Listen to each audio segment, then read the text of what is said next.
आता जे माझ्या विरोधात फिरतायत ना त्यांना माझं सांगणं आहे, तुमचा हिशोब 2029 ला बराबर सगळ्यांचा होईल। ती करण्याची क्षमता या बिरोबाच्या बनामध्ये आहे। बिरोबाची ताकद तुम्हाला माहित आहे सगळ्यांना।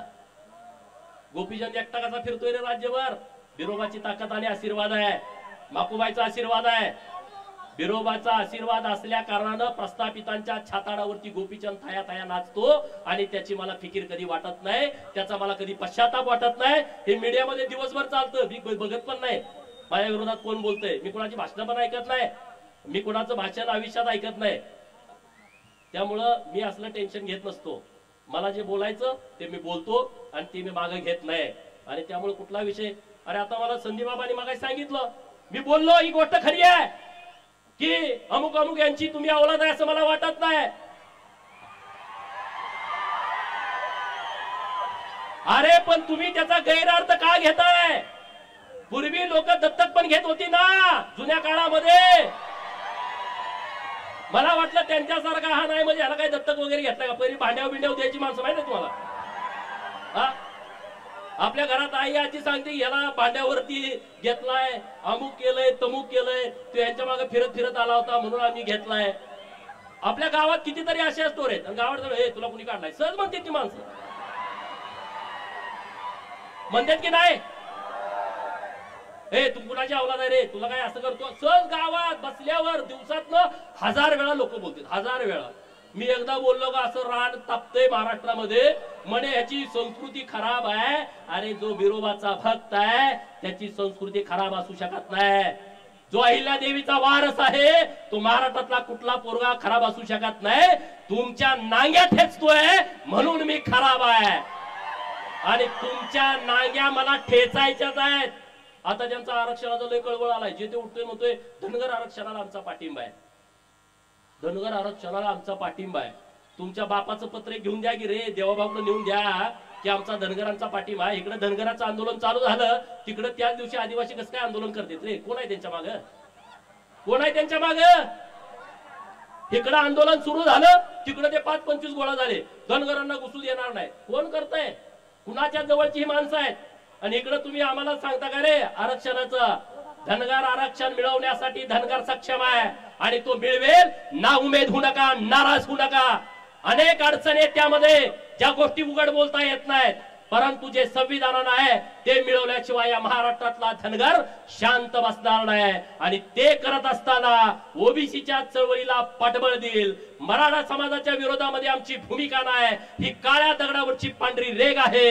परंतु कायदा मोडून चुकीच्या पद्धतीनं जर कोणी करत असेल तर त्या गोष्टीला आमचा विरोध आहे, हे आमचं सगळं जग जाहीर आहे। आज सगळे जिल्ह्यातले माझ्या विरोधात जतलाच येते। दुसऱ्या तालुक्यात जाऊन बघा, दुसऱ्या तालुक्यात बैठक नाही, मीटिंग नाही। गोपीचंदची ताकद किती आहे बघा, वसंतदादाचा नातू एकत्र, जयंत पाटील एकत्र, विश्वजित कदम एकत्र, सगळे एकत्र, ही माझी ताकद आहे। तुम्हाला सगळ्यांची भांडणं मी मिटवतोय। वसंतदादाचा आणि राजाराम बापूचा एवढ्या वर्षाचा वाद एकट्या पट्ट्यानं मिटवला। सांगलीमध्ये सभा झाली, जयंत पाटील बापाचा फोटो लावायचा, अरे शोधायला लागला फोटो, माझ्या शिवाजीराव शेंडगे बापूचा सुद्धा फोटो लावायची वेळ त्यांच्यावरती आली। नानासाहेब सगळ्यांचा फोटो व्यासपीठावरती, विलासराव शिंदेचा फोटो व्यासपीठावरती, पतंगराव साहेबांचा फोटो व्यासपीठावरती, वसंतदादांचा फोटो व्यासपीठावरती, सगळे हुडकून काढले, त्यांनी फोटो लावले। जयंतराव ही ताकद गोपीचंदची आहे, सगळ्यांचे फोटो लावायला लागले। गोपीचंदला असं समजू नका आणि तुम्हाला काय करायचं ते करा, काय फरक पडत नाही मला। माझा काय बाप आमदार खासदार मंत्री नव्हता, त्यामुळे मला त्याची चिंता नाही। तेव्हा धनगराच्या आरक्षणाचा विषय असेल, सरकार आणि धनगर असा जेव्हा विषय चालू होईल तेव्हा मी धनगरांच्या बाजूला आहे हे सांगायची कुणाला गरज नाही। का काय डाऊट आहे? काय शंका आहे का तुम्हाला? जेव्हा धनगराच्या आरक्षणाचा विषय आहे तेव्हा मी धनगरांच्या बाजूला आहे, तेव्हा मी सरकारच्या बाजूचा नाही। पण जेव्हा सरकार आणि विरोधकांचा विषय असेल तेव्हा हा गोपीचंद पडळकर सरकारच्या बाजूने छातीची ढाल करून उभा राहील। जेव्हा देवाभाऊचा विषय असेल, देवाभाऊंच्या विरोधामध्ये या महाराष्ट्रातल्या जातीवादी पिलावली जेव्हा पुढे असतील तेव्हा हा गोपीचंद पडळकर देवाभाऊंच्यासाठी बाजी प्रभू देशपांड्यांची भूमिका घेईल। कारण या महाराष्ट्रामध्ये बहुजनांना, ओबीसींना आणि धनगरांना कुणी न्याय देऊ शकतो तर हा एकमेव माणूस असा आमचा सगळ्यांचा विश्वास आहे।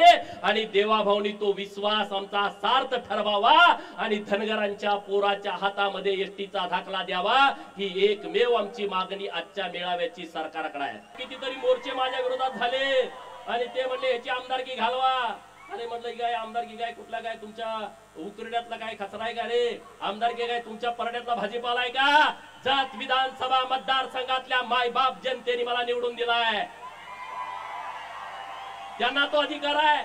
मग हा पादरेच्या कार्यक्रमाला गेला, हा जिहाद्यांच्या कार्यक्रमाला गेला आणि तिथं माझ्या विरोधामध्ये भाषण करतोय, म्हणजे हा हिंदू विरोधी आहे। ईश्वरपूर मधल्या लोकांनी लक्षात ठेवला पाहिजे, ही औलाद हिंदू विरोधी आहे, याला जागा दाखवायची वेळ आलेली आहे।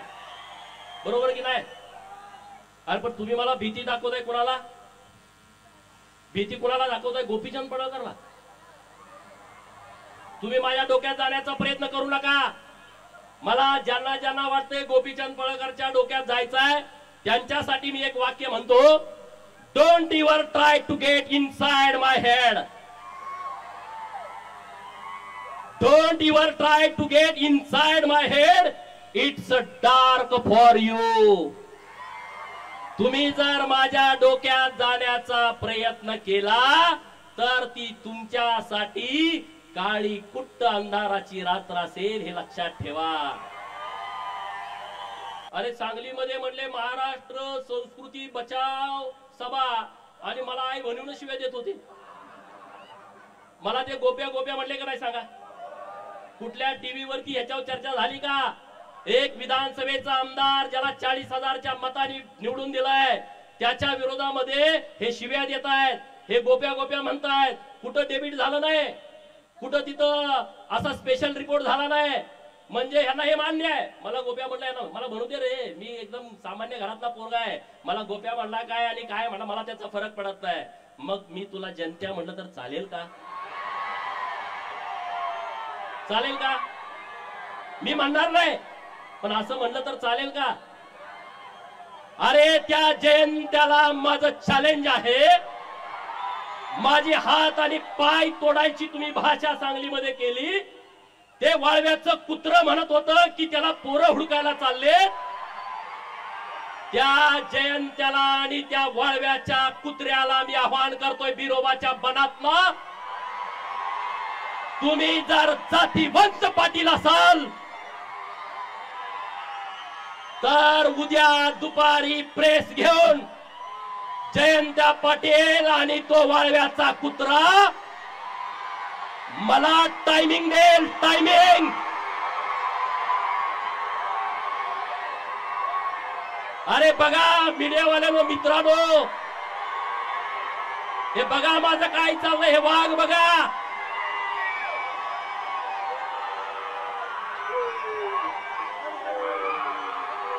माझं वाक्य पुढचं ऐकून घ्या।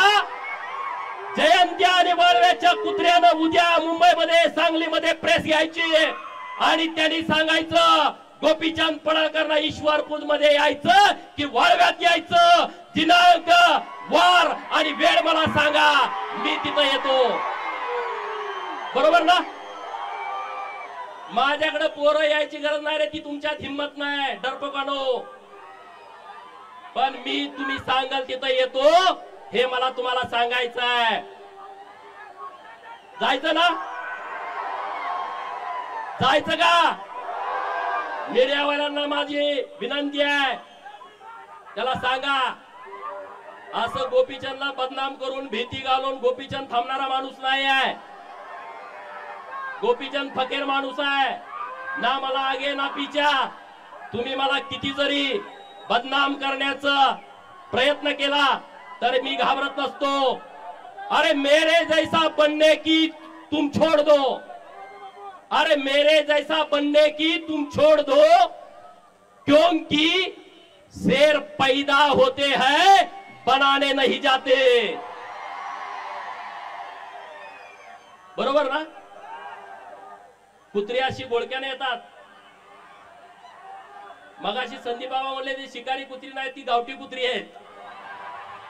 आणि अशा गावठ्या कुत्र्यांना मी तुडवतच इथपर्यंत आलोय. अरे या महाराष्ट्रातल्या प्रस्थापितांच्या विरोधामध्ये मी भूमिका घेतो. ज्यांना मी लवत नाही, ज्यांना मी नमत नाही. त्या विधान भवनामध्ये पण गोंधळ झाला, सगळ्यांनी माझ्यावरती टीका. अरे पण एक फडतूस माणूस तिथं विधानसभेच्या आमदारांना एवढ्या गर्दीमध्ये वाकडं बोलतोय, वाईट वाईट बोलतोय, मग त्याच्या काय पाया पडायचं का?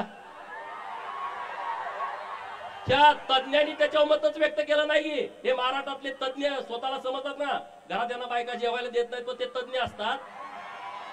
ते म्हणे गोपीचंद पडळकरनं विधान भवनाची आबरू घाला. अरे मी आबरू वाचवली?